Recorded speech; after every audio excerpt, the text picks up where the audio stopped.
Hello students, मैं doctor Anupreeta Mishra. आप Anupreeta Mishra electrical engineering के चैनल पर 3 फेज इंडक्शन मोटर का बहुत ही इंपॉर्टेंट टॉपिक पढ़ रहे हैं, क्रॉलिंग, जिसमें मैं आज लास्ट कंटेंट समराइज कर रही हूँ, जिसमें मैं डिस्कस करूँगी क्रॉलिंग के इफ़ेक्ट्स और रेमेडीज़ क्या है क्रॉलिंग को अवॉइड करने की या कम करने की। ये जो है बहुत इम्पॉर्टेंट टॉपिक है। इंडस्ट्रीज़ में अगर आप कहीं टेक्निकल इंटरव्यूज़ में अपीयर होते हैं या इवन आपको दूसरी जगह पे टेक्निकल इंटरव्यूज़ कहीं पर देने की ज़रूरत पड़ती है फॉर द जॉब पर्पस, तो वहाँ पर भी क्रॉलिंग से रिलेटेड आपसे पूछा ही जाता है, क्योंकि कोई भी इंडस्ट्री रेयरली ऐसा होता है कि इंडक्शन मोटर वहाँ पे डिप्लॉय ना हुई हो। तो चलिए मैं क्रॉलिंग के इफ़ेक्ट्स और आपको रेमेडीज़ बता देती हूँ। क्रॉलिंग जो है वो ये है कि अंडर लोडेड कंडीशन जो है मोटर एक्सेलरेट नहीं हो पाती नॉर्मल स्पीड पर, एक ns/7 स्पीड पर ही रन होती रह जाती। जैसे ये वाली अप्रोक्सीमेटली ये पॉइंट जो मैं बता रही हूँ, ये पॉइंट है आपका ऑपरेटिंग पॉइंट, जो कि स्टेबली अचीव हो जाता है because of the intersection of torque produce by the motor and the load torque. उन दोनों के इंटरसेक्शन पे जो पॉइंट अचीव होता है, क्योंकि लोड टॉर्क की जो रिक्वायरमेंट है वो डेवलप टॉर्क से फुलफिल होगी, तो ना तो मोटर एक्सेलरेट होगी ना डिक्सेलरेट होगी, ये पहले ही मैं समझा चुकी हूँ। तो इस पॉइंट पर मोटर ऑपरेट होती रह जाती है। रिक्वायरमेंट ये है कि मोटर यहाँ पर ऑपरेट हो स्टेबली, पर यहाँ से बाहर ही नहीं निकल पाती, फंस कर रह जाती है। इस स्टेज पर मोटर में हाई स्टेटर करंट फ्लो होता है, और हाई स्टेटर करंट फ्लो होने के साथ साथ हाई वाइब्रेशंस और नॉइज भी डेवलप होती है।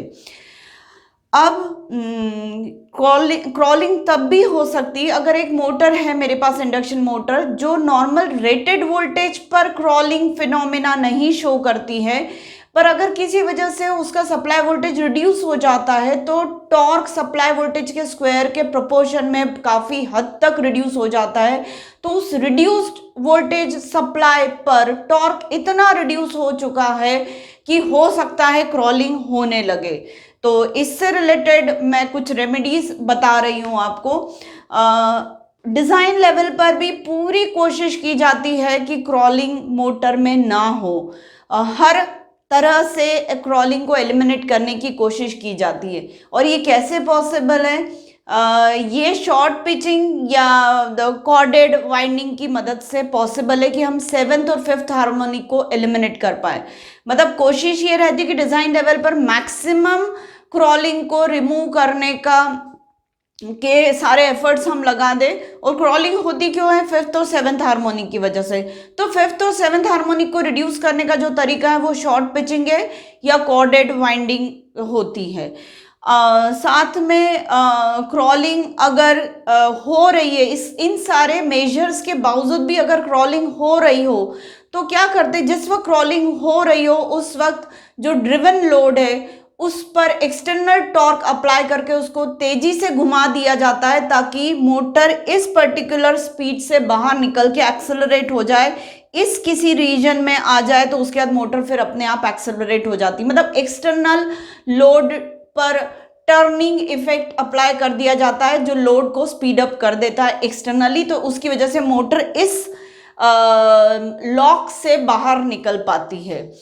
साथ में अगर क्रॉलिंग वाली मोटर है, मतलब चांसेस है क्रॉलिंग होने के, तो फिर हम क्या करते हैं कि मोटर को हम इस TL1 लोड टॉर्क पर ना स्टार्ट करके TL2 लोड टॉर्क पर स्टार्ट करते हैं, और फिर लेटर हम लोड को बढ़ा सकते हैं। तो क्या होगा, यहाँ पर 7th हार्मोनिक की वजह से जो डिप आया है वो डिप इस लोड टॉर्क की रिक्वायरमेंट को इंटरसेक्ट नहीं कर पा रहा है, तो यहाँ पर स्टेबल ऑपरेशन अचीव होगा ही नहीं मोटर का, और मोटर ऑटोमेटिक एक्सेलरेट होगी, क्योंकि लोड टॉर्क की रिक्वायरमेंट इस पॉइंट पर इतनी है और जो डेवलप टॉर्क है इस डिप के बावजूद वो इतना है, तो नेचुरली ये डिफरेंस ऑफ टॉर्क जो डेवलप टॉर्क और लोड टॉर्क है उनके बीच का जो डिफरेंस होगा वो एक्सेलरेशन क्रिएट कर लेगा। ये प्रोपोर्शनल टू एक्सेलरेशन होता है, ये एक्सेलरेशन क्रिएट कर लेगा इतना छोटा सा डिफरेंस, तो उस वजह से मोटर की स्पीड बढ़ती चली जाएगी और यहाँ पर फिर फंसेगी नहीं। ये मोमेंटरली सॉल्यूशन है। डिज़ाइन लेवल के कुछ सॉल्यूशंस फॉलो करते हैं, कुछ हम एक्सटर्नल लोड टॉर्क अप्लाई करके फंसी हुई क्रॉलिंग में फंसी हुई मोटर के लोड को घुमा के हम एक्स्ट्रा स्पीड प्रोवाइड करके मोटर को उस लॉकिंग से बाहर निकाल लेते हैं, या फिर क्रॉलिंग की टेंडेंसी वाली मोटर यूज कर रहे हैं तो हम इनिशियली लोड टॉर्क कम अप्लाई करते हैं और बाद में जब मोटर एक्सेलरेट हो जाती तो फिर हम लोड बढ़ा देते हैं और नॉर्मल ऑपरेटिंग पॉइंट अचीव कर लेते हैं जो हमें चाहिए नियर टू सिंक्रोनस स्पीड। या फिर ये भी ध्यान रखिए कि मोटर की जो सप्लाई वोल्टेज है वो रिड्यूस ना हो पाए, क्योंकि वो रिड्यूस हो गया जैसा अभी मैंने बताया टॉर्क उसके स्क्वायर के प्रोपोर्शनल रिड्यूस हो जाएगा तो क्रॉलिंग हो सकती है मोटर में। तो ये सारी रेमेडीज और प्रिकॉशंस हम लेते हैं और ये उसके इफेक्ट्स हो गए। तो उम्मीद है ये छोटा सा कंटेंट आपको समझ में आया होगा।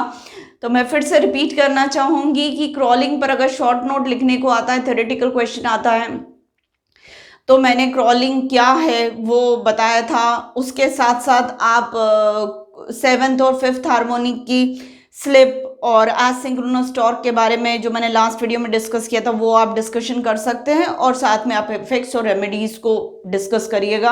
आपको क्रॉलिंग के शॉर्ट नोट पे या क्रॉलिंग के थ्योरेटिकल क्वेश्चन पे फुल मार्क्स मिल जाएंगे।